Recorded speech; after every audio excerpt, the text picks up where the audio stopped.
Hello, everybody, and welcome. My name is Ash Pemberton. I am the founder of Overnight Design, and I'm absolutely delighted to be hosting this masterclass today. The title of our masterclass is Make Virtual Valuable. This is going to be jam-packed full of presentation tips to help you when you're presenting online. So, a little bit about myself. Simon gave me a little bit of a nice introduction. My agency has recently completed quite a fantastic design milestone.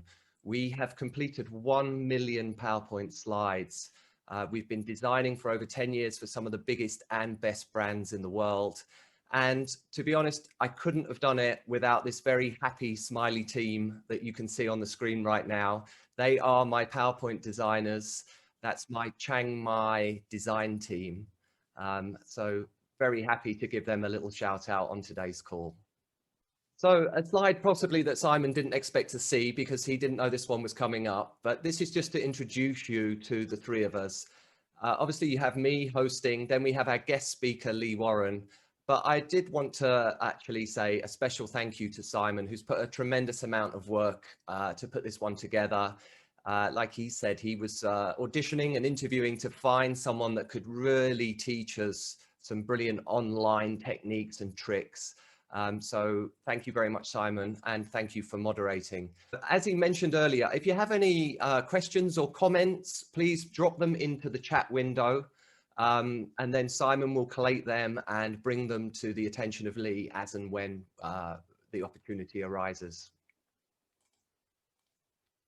So why are we doing this and what will you get out of it? So in 60 minutes with us, I can guarantee you that you are going to get a ton of value out of this. It is our mission to improve your online performance, your online delivery, and to boost your presentation confidence. This is actually my third session with Lee, and every time I get something out of it, and I very much hope that you guys will here today. So what I would request you to do, please, is if you hear something that resonates with you, or if you have a takeaway and you think, yeah, I'm definitely going to do that, or that's a good idea, I'm going to implement that, please could you just drop that in the chat box for me? What that will do is that will help me know who's actually resonating and what it is that you found useful. So that would be incredibly good. So I'm really hoping that everyone's going to get at least three things, three really good takeaways that are going to improve your online performance and boost your presentation confidence here today. So what is this all about? I believe there are three fundamental elements to a really successful and engaging online presentation. We call them the 3 Ps. They are the pitch, present, and perform. So let me just quickly introduce you to the three and how they all link together. Because if you can get these three working for you, then you have the best possible chance of delivering really compelling communications online, closing deals, winning new business, and basically landing your strategy, your message. So we're focusing on the 3 Ps today, and P number 1 is pitch. So this is all about your content. This is about getting your words right, maybe formulating your offer. I work with a lot of management consultants, and these guys are subject matter experts. They are brilliant at the pitch. They get it all down and they're strategic. And then they would send that to Overnight Design and we would design it up. So that takes me nicely into P2, which is basically the presentation. This is branding. This is displaying pictures and images with typography, color schemes, setting the tone with images. This really is our craft. It's what we've been doing a lot of, and it's something that I could talk about all day. So P3 is actually what we're here to really focus on today. P3 is how to perform, how to deliver, how to get that content and presentation across in the best possible way. And obviously now we're all doing that online. So that's really what we're going to focus on today. One final slide before I hand you over. 2 weeks ago, I launched a poll on LinkedIn, and I was asking my LinkedIn audience which one of the 3 Ps they thought was their biggest strength.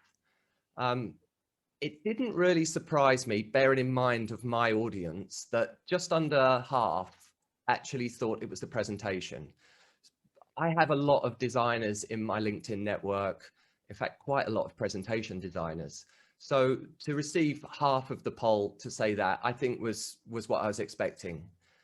The pitch came in at just about a third, and that's good because that's what I consider my clients to be. They are the content and subject matter experts, and they're brilliant at writing the pitch. So that was good.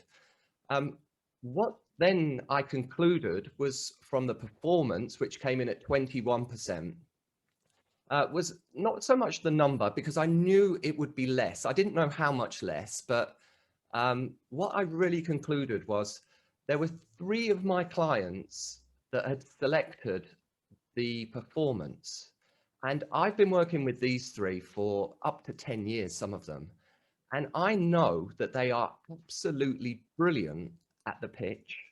They all give me pretty good creative briefs for the presentation, yet they still said that their biggest strength was the performance. So what I actually conclude from that is that there were 3 people in my poll that are really strong at all 3 of these Ps. But I have to tell you, I think that's pretty rare. And it was that really that brought about this need to concentrate on our performance today and to try and improve our performance today. So without further ado, let me introduce you to Mr. Lee Warren. He is a presentation online delivery expert. He's also a magician. So he has some pretty good stage presence. I learn from him every time I listen to him. The best funny quote or introduction I've heard for Lee is that you can think of him as an affordable David Copperfield. I absolutely love that quote. So hopefully he'll be delivering the magic for some of you today. So without further ado, let me introduce to the front of our screens, please, Mr. Lee Warren. Thank you, Ash. I was going to say good morning. I don't know where in the world you all are. So hello to everyone, and thanks for inviting me. What a lovely introduction, Ash. I love the way you add an element of humour. We'll talk about humour probably a bit later on in this session. So I wanted to keep this really informal.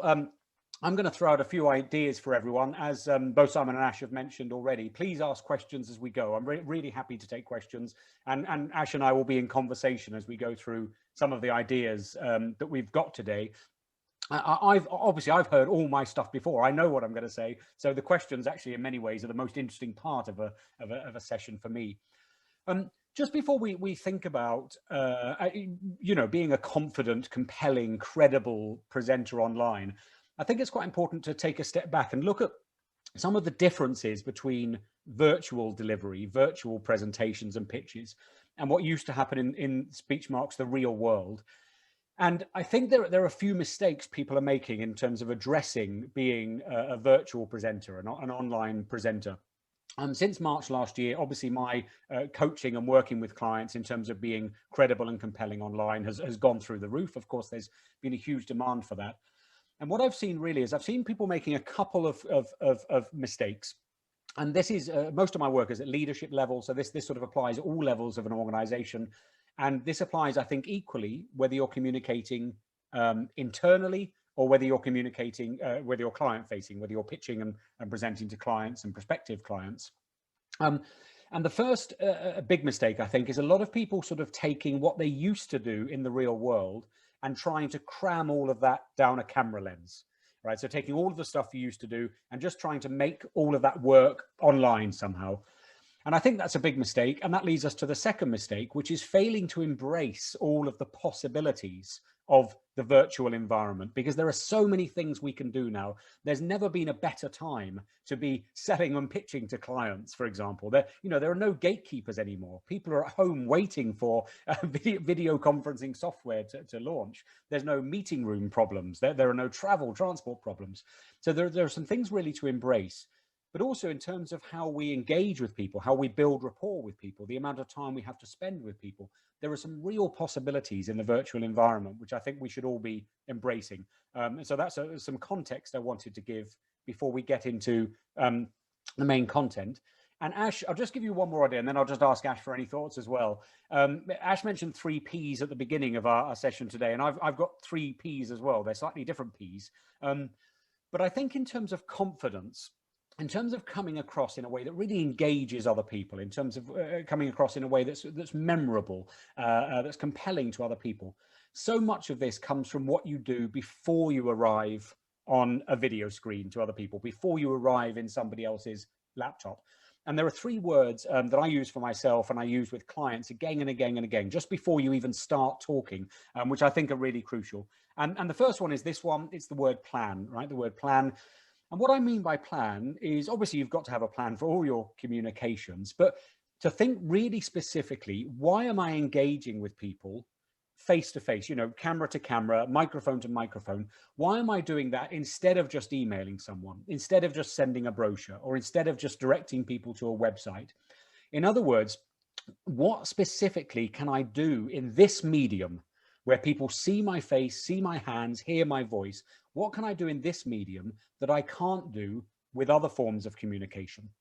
And to really focus on what's special about this thing of speaking into a camera. And that's where all your planning, I think, should be. What can I do in this medium that other mediums can't do? And for me, the answer to that is it's all about trust and credibility and rapport.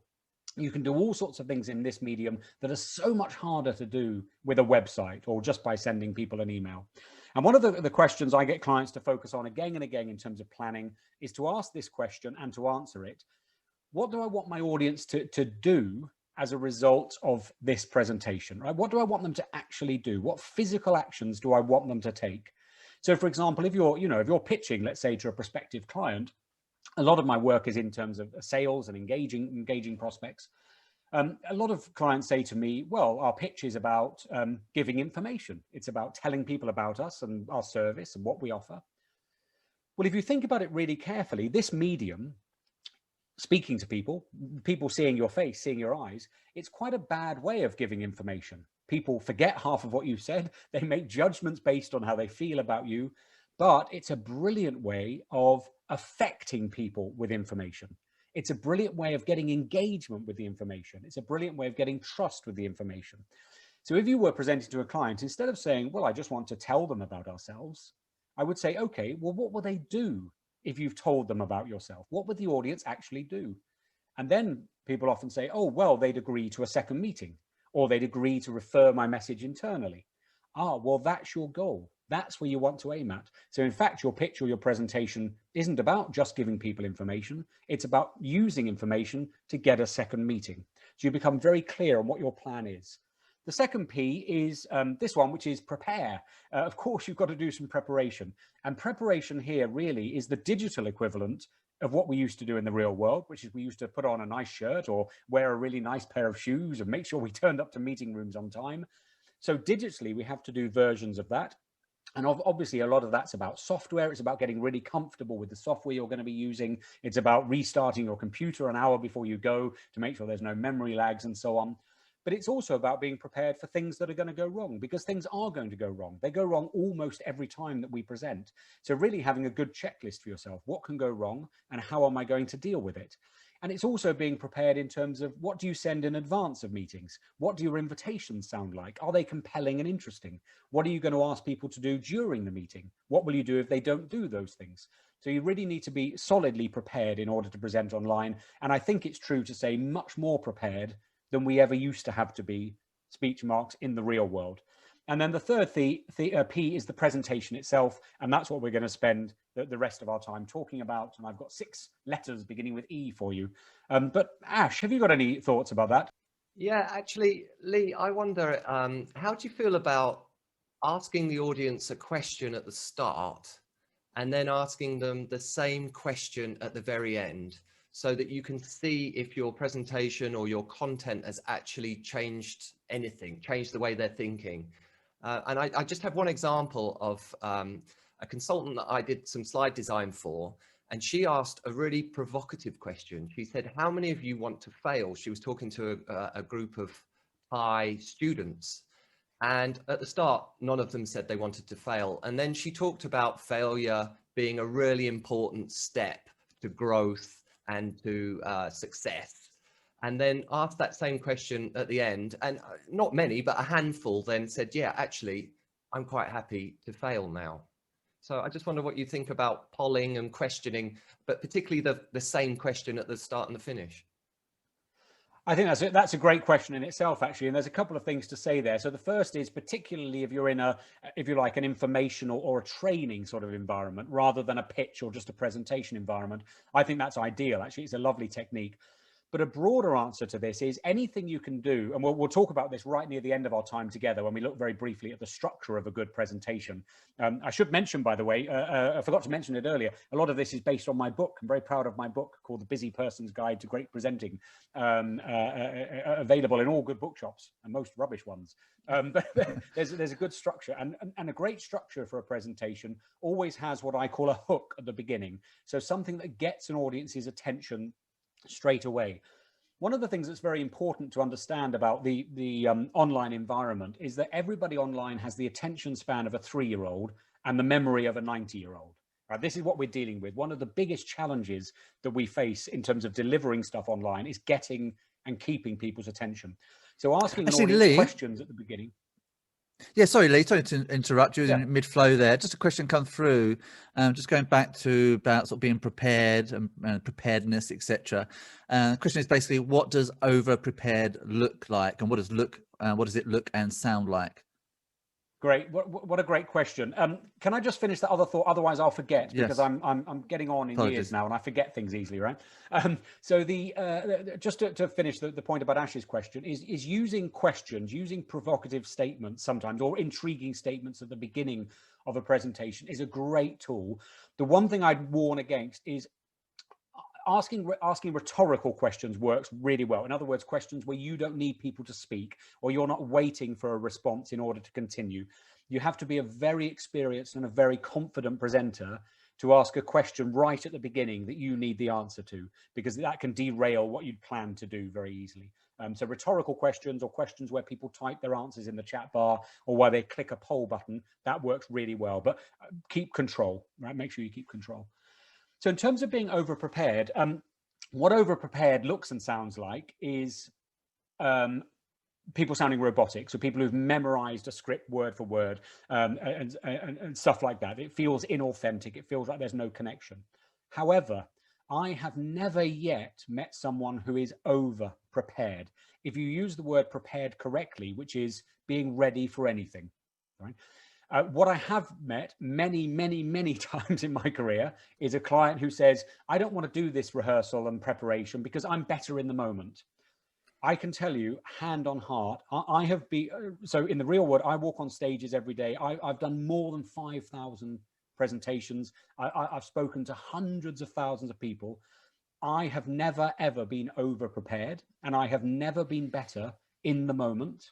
I am always better when I prepare properly, and every client I've ever worked with is always better when they prepare properly. All right, always. I think often when people say, "Oh, I don't want to prepare too much," what they're really saying is, "I don't want to find out in advance how bad I might be." All right, and really, when you're presenting and when you're pitching, you've only got two options. You've only got two choices. You either rehearse in advance, or you rehearse in front of your client. And it should be obvious which one of those is better. And I know the emotional angst about rehearsing and so on. And what I was going to mention at the end, and I might as well mention it now, is do rehearse, record yourself into the camera and watch it back. It's one of the best ways of being prepared. Does that answer the question enough, Simon? Yeah, I think it does. And I just wanted to add a little bit there as well. I mean, I used to do some speaking on stage myself. And when I was practicing and furiously trying to remember, what I was going to say for this presentation, especially if it's a long presentation.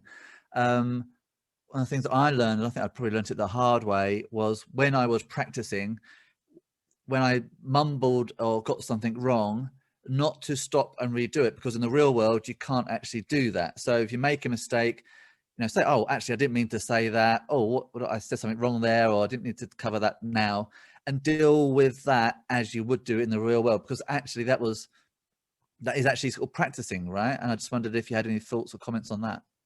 It's a great observation, and I completely agree. What I would, if you want to go really deeply into the theory, I mean, in the world of theatre, we have a saying, which is you need 1 hour of rehearsal for every minute that the audience sees. Right? 1 hour of rehearsal for every minute. Now, in the world of business presenting, we don't need to be at theatre level, with all the correct sound cues and a director and so on.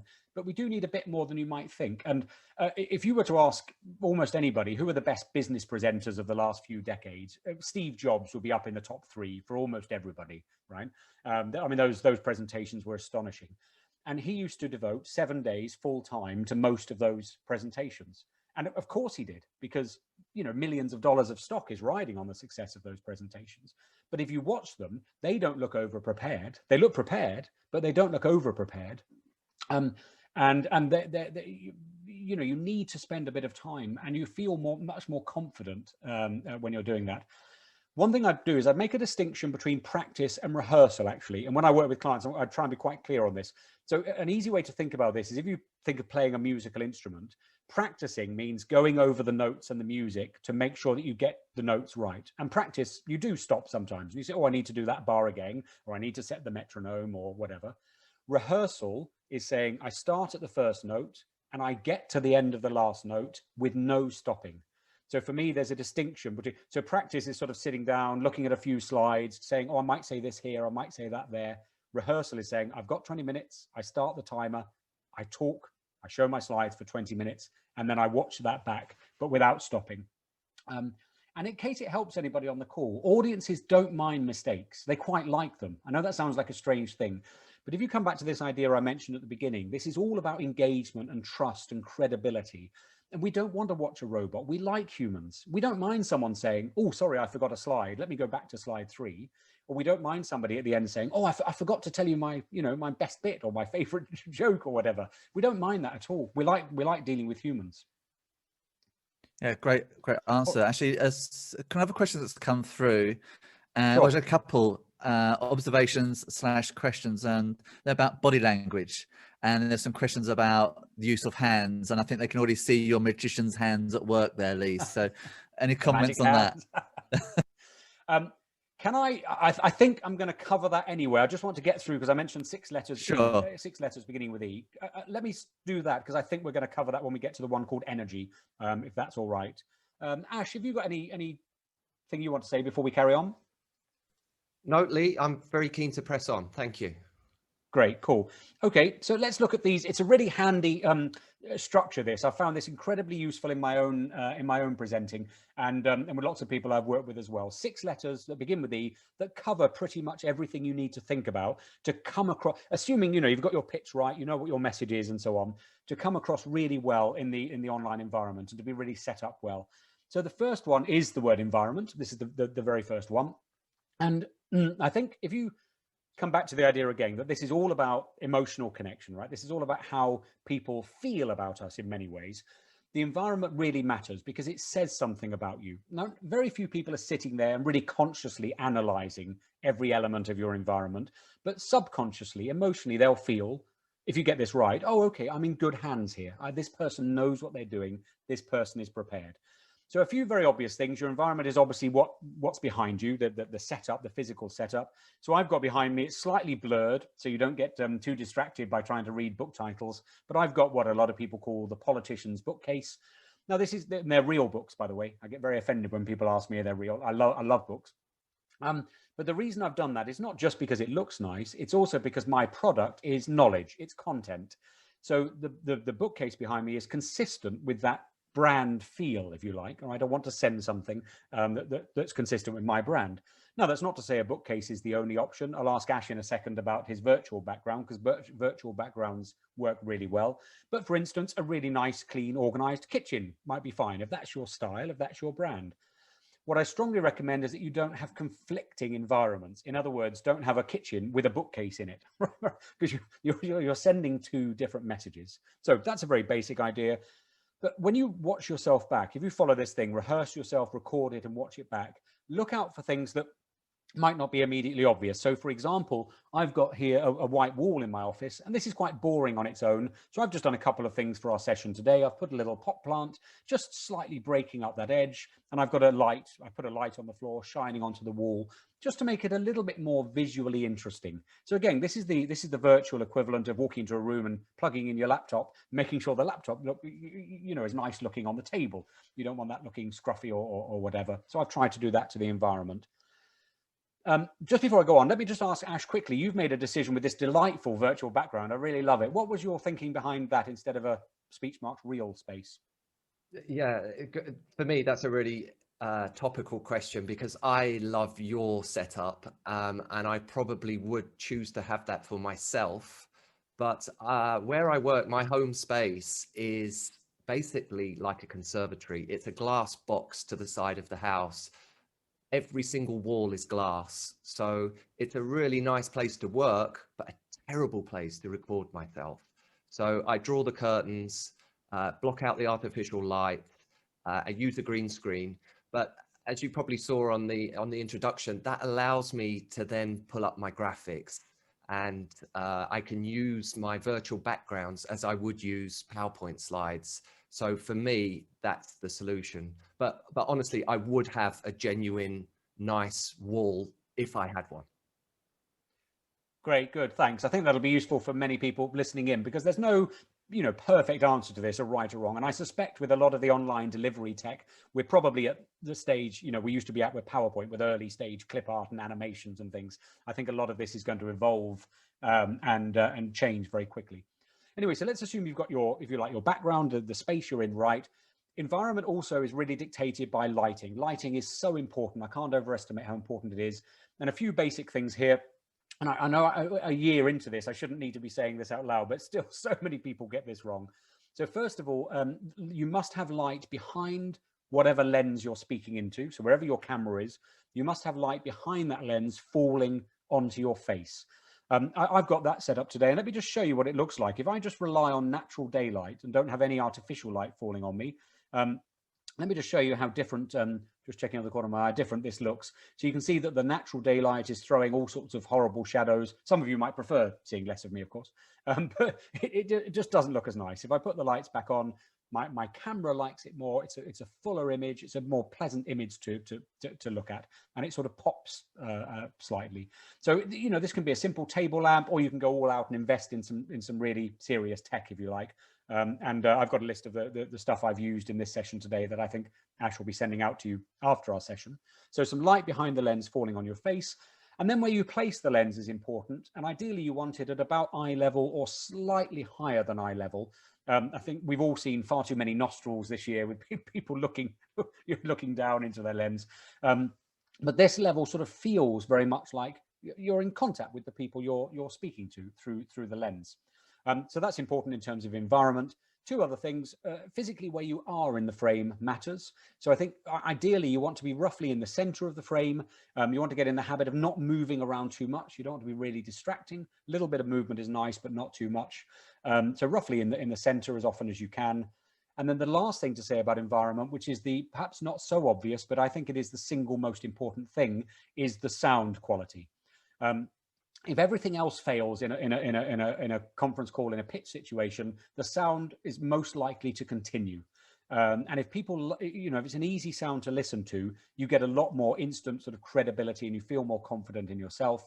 I strongly recommend considering getting an external microphone. I'll just show you a bit more of me than you were expecting, but that's what I use, a pin-on mic there, because it moves with me if my torso moves slightly, so you don't get too much variation in the sound. But a pin-on mic will make all the difference, but some kind of external mic, if you really want to come across well and have clients and colleagues feel like you're almost in the room with them, if you like. Okay, so that's environment. Ash has said it's like virtual Botox, having the lights on. A nice thought. I'm going to move on to the next one. Is there anything else you want to say, Ash? No, you read out my cheeky comment, so let's please press on. Great. Okay. So the next E is the experience, and this is a big word, but I'll cover it briefly. But it's something to really think about after our session today, which is to be very cognizant of the fact that the experience online is very different than the experience you have being in the room with people. I mentioned earlier, people's attention spans are terrible online. They're distracted by things, emails and cats walking around behind them and so on. So you've got to try and give people as good an experience as possible. And what I recommend is thinking of your pitch or your presentation. Think of it more like you're running a TV show than that you're just speaking over some PowerPoint slides. All right. So what I mean by TV show is look at how news programs structure themselves. Look at how they keep your attention. They change things. They bring in graphics. They might occasionally use music. They switch from one presenter to another. So you'll notice today that both Ash and I have used different kinds of on-screen graphics. Every so often I've gone back to Ash and said, what do you think? And you know, we could do this all at the end. We could keep that all to the end, but it would be a much less interesting experience for all of you.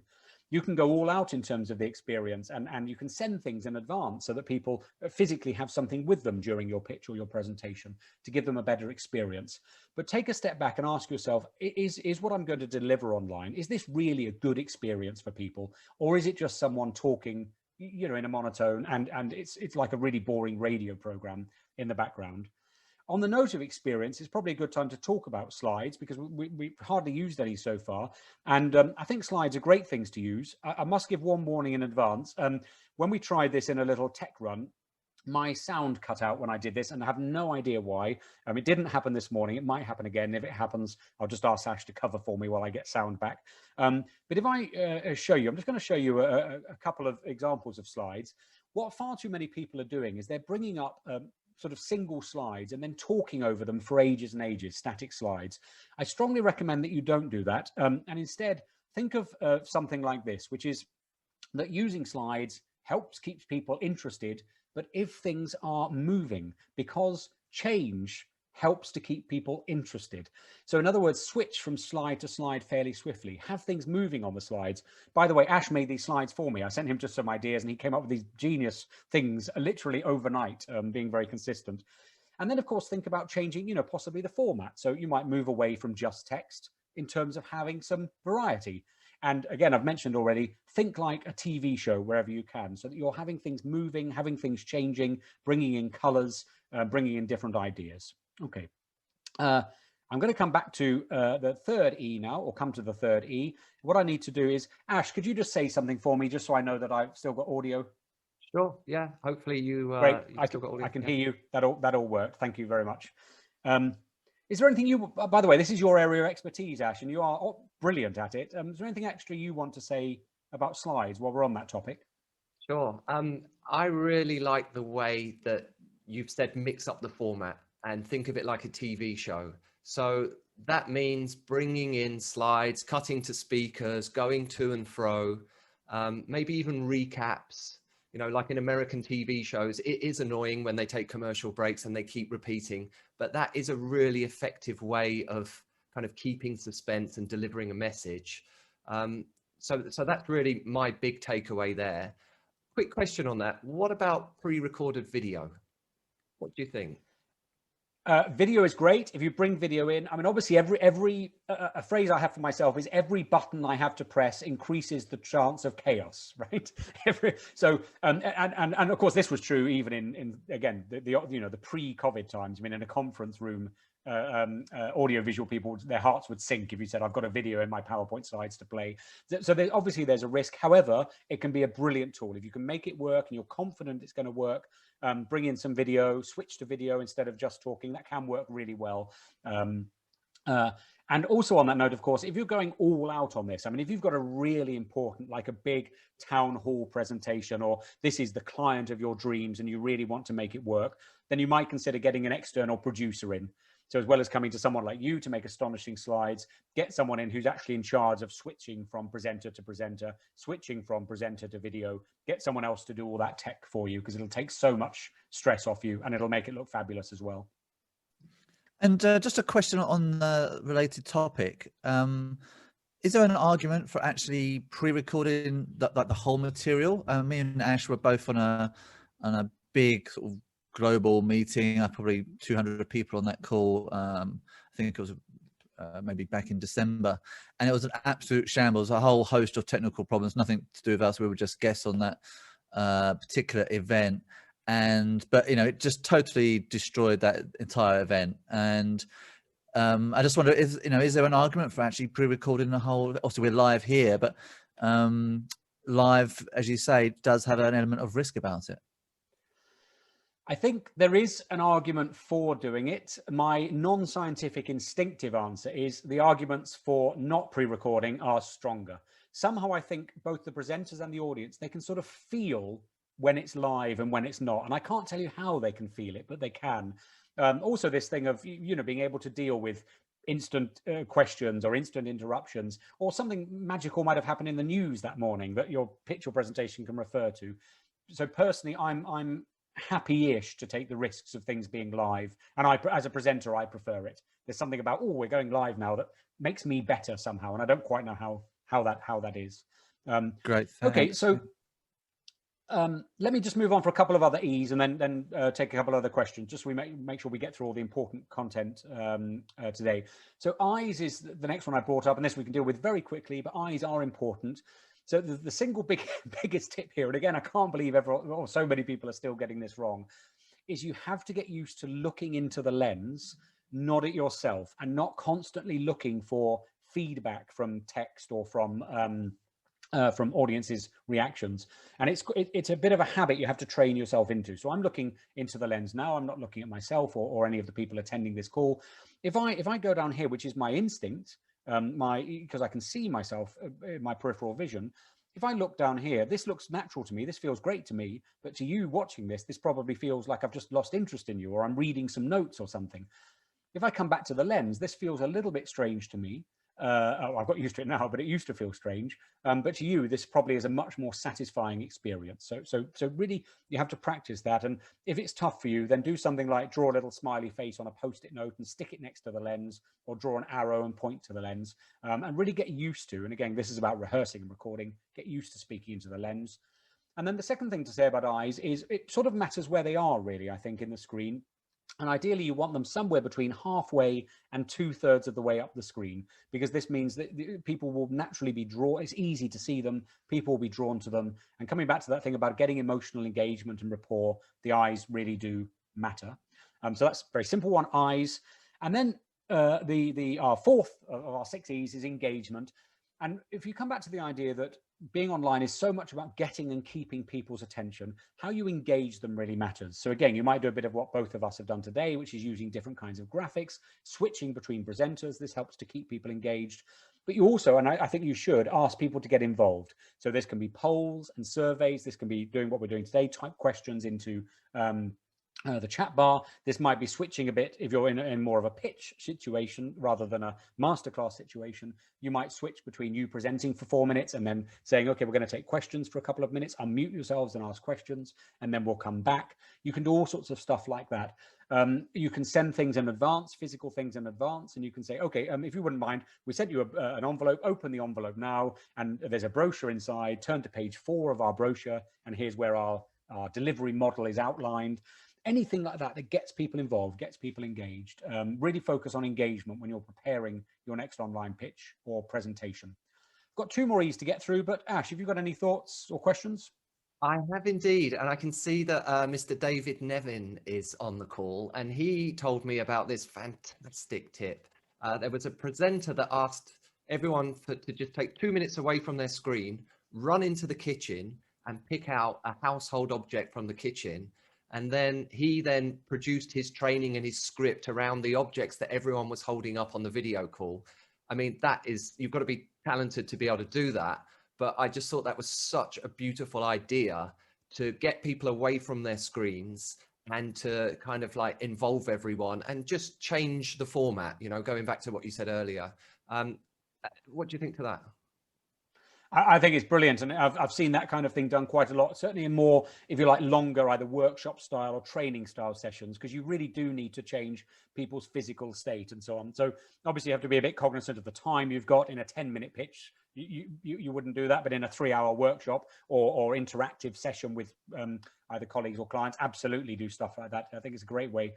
You can also use, I mean, there's all sorts of ways of getting engagement. You can use props. I don't know whether this is wonderful or scary. Somebody came up to me at the end of a keynote I did once in the real world, and she said, I was looking forward to this, and I've knitted you. And I said, what do you mean? And she went into her bag and she came out with this. This is little Lee. Look at that. Isn't that amazing? I mean, pretty identical, right? I don't know whether she was going to stick pins in it or not, but I use little Lee occasionally in some really light-hearted session with clients. You can draw things on the screen. You know, you can bring an iPad in and get engagement like that and ask people to add elements to what you're drawing, or you could just hold up a flip chart or a notepad and draw stuff. All sorts of ways, anything basically that stops people being passive observers and gets them thinking, gets them moving, gets them contributing is terrific. Okay, let's do the last E's, and then, because I know we've got some other questions coming in. I want to give time for those. So the penultimate, the fifth and final one is energy. And you'll notice there was a little burst on the screen there. Energy is so important in terms of getting your message heard and believed, and in terms of you feeling confident and credible and ready to go yourself. So we need more energy than just in a one-to-one conversation. But I think one other mistake I've seen online is some people giving too much energy. So sort of standing up at the back of a room and running around as if they were on a big live stage in front of hundreds of people. And this medium, and this is where we really want to embrace the possibilities of this medium, although you might be speaking to 5, 10, 500 people at the other end of the call, everyone at the moment who's watching you and listening to you, they feel like they're in a one-to-one conversation. So your energy level should really be sort of like at the most interesting one-to-one conversation you've ever had, because that's what people are getting. They're not feeling like they're in a group of 500 people for themselves. They're watching you often individually, most of the time. Maybe they're in small rooms with small groups of people. And a great way to get exactly the right kind of energy for this kind of environment. And I know it sounds a bit bonkers, but trust me, honestly, you'll benefit from doing this. And if you're watching this live, you can do this right now. And if you're watching this in the future, of course, do it when you're watching the recording. But sit right at the front of your chair, right at the edge of your chair. And what you'll notice if you do that is that your torso just naturally becomes a bit more upright. You stop doing that thing of just sort of slumping down or leaning backwards or leaning on a desk. And with your torso naturally upright, your voice is a bit more commanding, you have a bit more presence. And then put your feet flat on the floor so that you're nicely balanced. And then take one foot and bring it slightly forwards towards the lens that you're speaking into. I know this all sounds totally crazy, but go with it, right? And what will happen when you do that is you'll find your torso is upright and you're naturally sort of engaging. You're leaning into the lens a bit more as you speak. And I can't tell you how this works. It is magic. But people at the other end of the lens, the experience of you is just delightful. It's the right kind of, I really believe this energy. I really want you to understand this energy. That's what transmits in the screen. And the last thing to say about energy is the opposite of energy is important as well. So stopping occasionally, pausing occasionally, emphasizing really important points occasionally. So you almost want to deliberately drop the energy every so often, because that gets people's interest as well. It's a bit like what happens in a radio show. You know, you're listening to a really fast-paced bit of music and it stops and suddenly your mind goes back, because again, we like change. And the very last E, and then we're over to questions and conversation, is the word empathy. And I think the point here is both simple and also really profound and transformative. You have to be very empathetic to what's happening to other people as you pitch to them or as you present to them. So partly this comes back to the experience that you're giving them, but be aware they haven't got much attention. People get Zoom fatigue, they get webinar, what's a good W? Webinar wind down or something like that, right? They do find it hard to stay focused and so on. So be empathetic to that. Make this as easy for them as possible. And I think the easy way to be empathetic is to keep things as short as you can possibly make them. And people love it, and let people know you've done this. So for example, if you're doing a sales pitch, let's say to a new client, it's an absolute delight. Thank you for your time today. I know we've got an hour in the diary. Actually, I only need 25 minutes of that hour to get through all the points I need to get across today. And then it can be over for conversation and chat. And we might even finish early, right? It's a lovely message to give people at the beginning of your pitch or your presentation. So be as empathetic as you can. All right, though. Oh, sorry. One last thing to say about empathy is also we have. I'm no scientist, but we have mirror neurons in our brains that sort of watch out for the way other people are reacting in the world and react to other people. So at its most extreme, if you see somebody else wince with pain, you get a sort of instinctive reflex reaction to that as well, because our mirror neurons are constantly looking at other people's faces and trying to understand what's going on in them. So when we're in this very intimate environment of speaking into a camera and into a microphone, it's a great chance to get empathy from other people. It's a great chance because they'll react to what's happening in our face, to what's happening in our hands and the little bit of our body that they can see. Okay, let me ask Ash if you've got any thoughts, and then Simon, I guess there's some questions will have come in.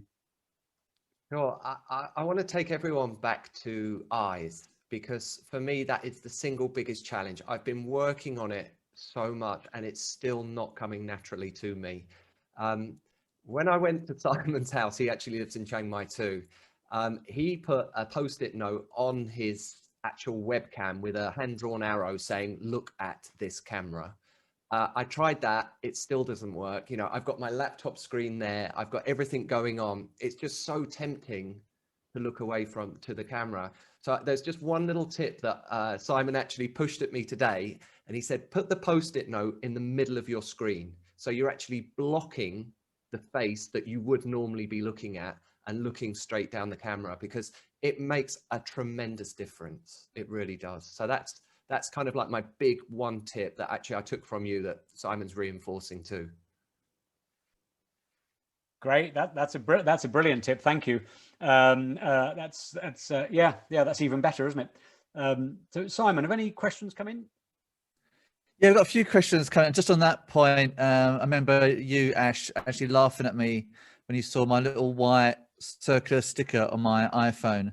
It's like, what the hell is that for? And it's like, it's a ring. What do I call it? Like a ring hole reinforcer. It's like a little round sticker with a hole in the middle, and it just fits perfectly over my iPhone camera. And if I'm actually doing a little video, it just reminds me to stare at that, because I've got a black phone. I can't actually really see exactly where the camera is. So yes, Ash, serves you right for laughing at me, but it's actually a good tip. Well, let me put that challenge out to everyone, because Lee's encouraged this as well. Film yourself, stare at the camera, and look at the difference. Look at when you're looking into the actual camera, how much more engaging and believable you are. So that's my little challenge to everyone on the call that wants to improve their presentation technique. So yeah, good. And some questions that come in. Got a few, and no particular order. So yeah, quite a few questions around sort of body language, use of hands, and also a kind of related question. You kind of covered it a little bit, particularly a longer meeting, maybe it's like a workshop environment. In a real world audience situation, you might see people in their chairs getting a little bit lethargic, maybe it's after lunch, and you might actually, as a presenter, get them on their feet or get them talking to each other. And of course, you can introduce those things spontaneously.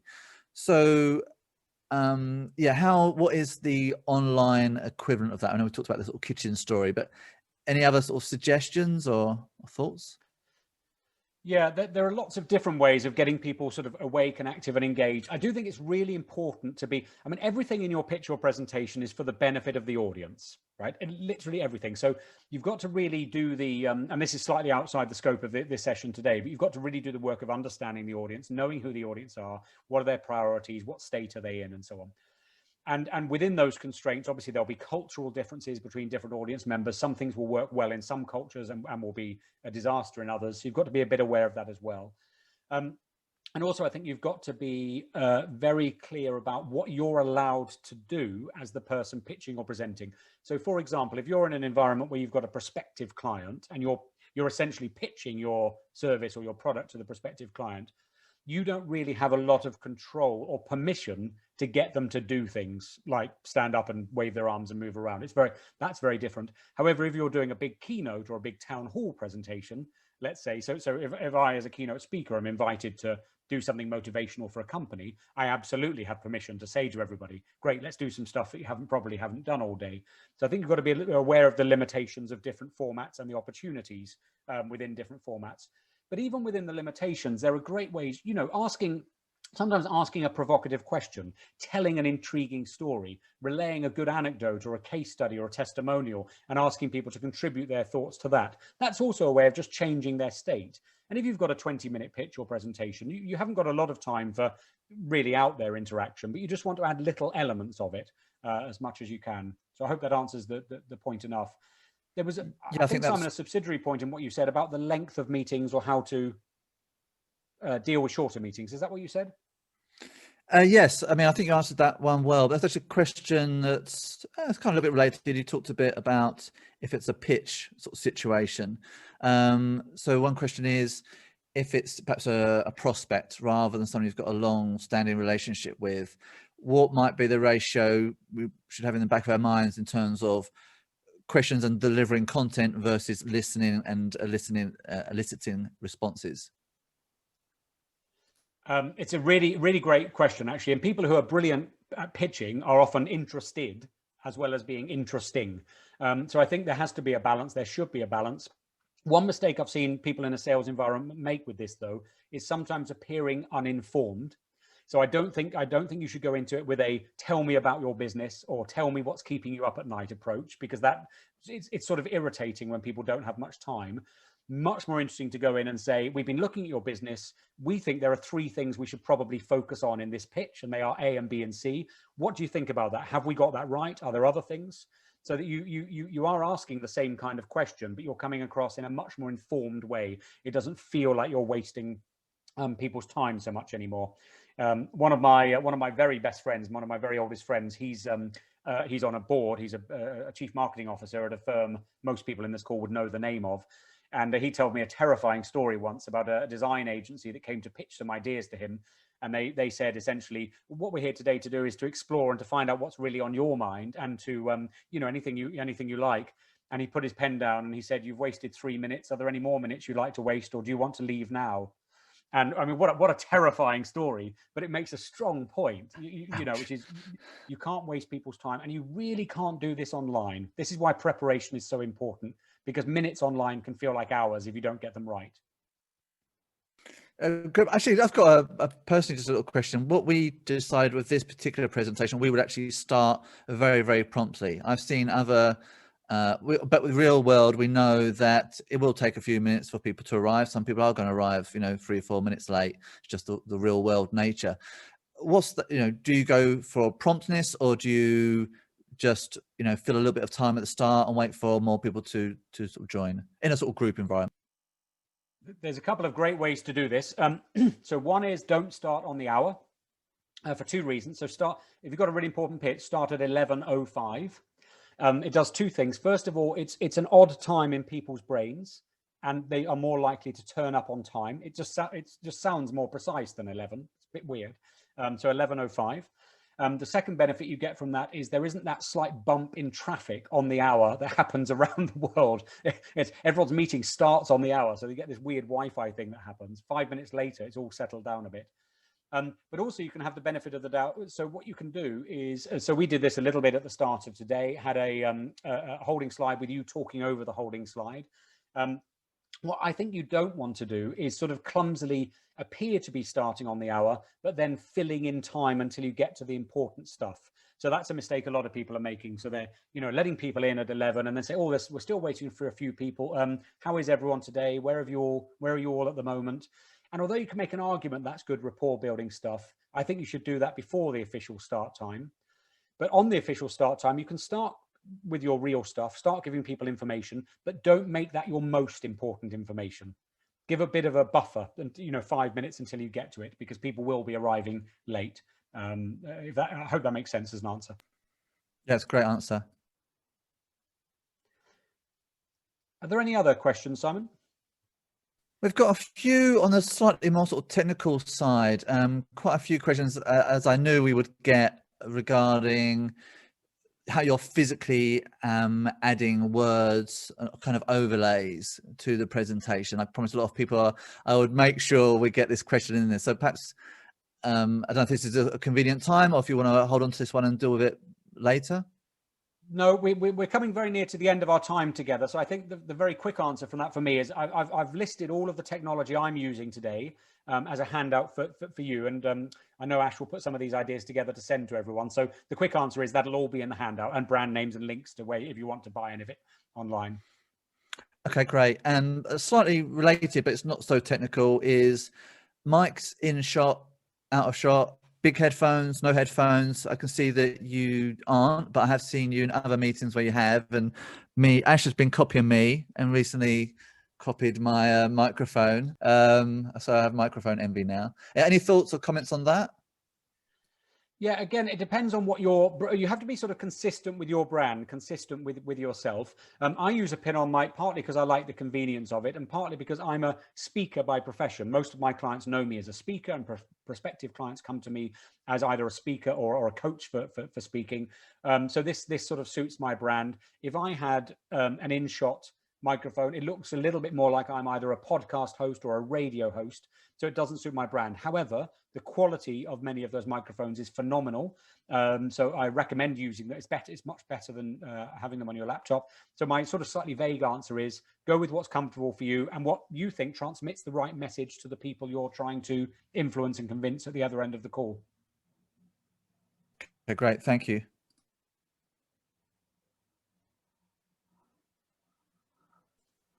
So maybe now I'll just jump in and just tell you about my microphone, because I really do think it's worth investing in them. I wanted kind of like the tech office of the future, and this boom, this mic stand boom, and the Audio Technica 2020 USB was my choice. So it's a particular type of mic that as you turn it round to your mouth, you can position it off screen, and you just get such fantastic sound quality from it. So I would say if you're going to do a lot of this, invest in your mic. Yeah, couldn't agree more. If there's only one bit of kit, well, two bits of kit you're going to get, it's external lights and a good microphone.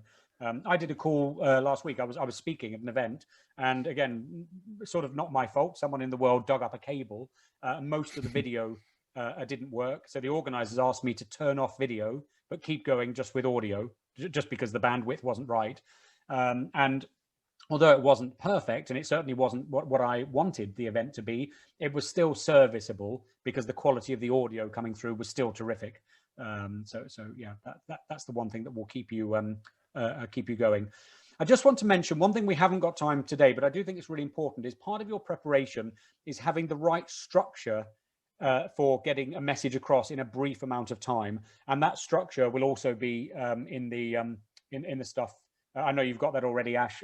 We haven't got time to go through that in our time today, but that will be there as well. So have a look at that. It's a really simple structure for putting your message together in a way that's really pithy. There are two words in that structure that might not be immediately obvious when you see it. And the first word is the word hook, right at the beginning of a structure. And what I mean by that is have something at the beginning of your online presentation or pitch that really gets people's attention.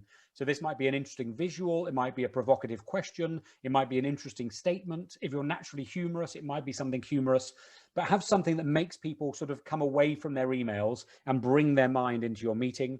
And then the last word on the structure I'll give you is the word punchline. And I don't mean that has to be a joke, but you should always know what the last thing is you're going to say. You really want to wrap the meeting up well. Far too many meetings finish at the moment by somebody saying, are there any more questions? No, there aren't. Okay, everyone. Well, thanks for your time today. And it's a real shame. It's so different if you say, any more questions? No, there aren't.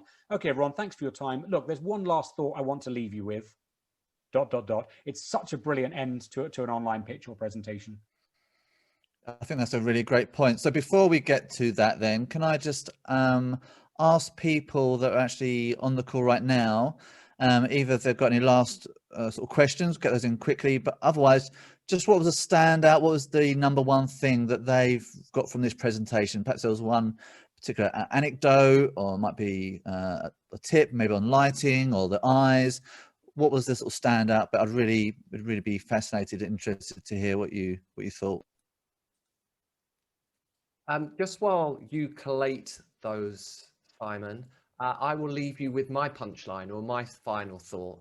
And that really was my objective today, which was to improve our online performance and to boost presentation confidence. So I do that by using wallpapers, backdrops that I design with my key points like slides.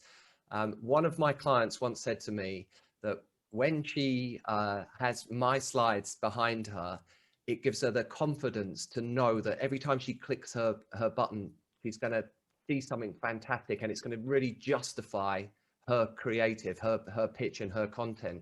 And she told me it was like wearing a brand new Hugo Boss suit, that she could just stand up in front of her slides and give her confidence. So yes, prepare, and also spend some time practicing and invest in design. They're my takeaways.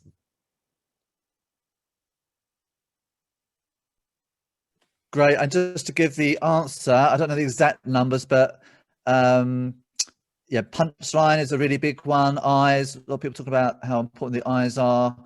Environment. So yes, everyone's getting lots of sort of value about in different areas. I think perhaps eyes is the number one thing. I'm now very conscious I have to look at my camera as I say this, otherwise the irony would be deafening. So yeah, clearly people are getting a lot of insights from this, which is great. So I think I'll hand back to you, Lee, and you know, to finish this presentation. And thank you everybody for attending today. Great, thanks, Simon. It's been a real pleasure. I love doing these things in conversation, and it's terrific having delivered this with Overnight Design, because I'm so impressed with the work. It's fantastic. One of the many skills I don't have is any kind of design ability, so I'm thrilled to be doing it. I will put up. It's really nice putting up graphics. Any of you who want to stay in touch, it's really easy to find me on LinkedIn, by the way. If you just type in Lee Warren Speaker, that's really easy. But my final punchline, apart from saying thanks to both Ash and Simon so much for hosting me, is honestly, I can tell you without any kind of doubt, the standard at the moment of online presenting and pitching, the quality of it from most people is so bad, it's so poor. Most people are so badly prepared that you don't need to be very good to appear to be brilliant. All right, you really don't. You just need to get some things right. And the 9 things we've gone through today, planning, preparing, then obviously doing the presentation, and the 6 E's, they are literally everything you need to know to put yourself in the top 2 or 3% of presenters in the world. So my final punchline is, you've got everything you need. Are you going to do it? I hope you will. And I wish you all really great luck with your next pitch or presentation. Thank you so much, Lee. It's been brilliant. As ever, I always get new things every time I listen to you. And my thing is just to reinforce yours. So please, everyone, do practice. Record yourself looking into the camera. Prepare a small pitch. You will get better the more you practice. And if you found anything particularly useful today, record it on a video, tag me in social media. I'd love to hear from you. Great. Just want to say thank you for your time. Thank everyone for joining us. And just to say that if you do want to contact Lee, he mentioned there his LinkedIn profile. Also, let me just, it's not going to let me share. You can also send an email direct to Lee. That's lee@leewarrenspeaker.com, lee@leewarrenspeaker.com. And similarly, if you actually do wish to speak to Ash, you can actually send an email to him at ash@overnight.design. ash@overnight.design.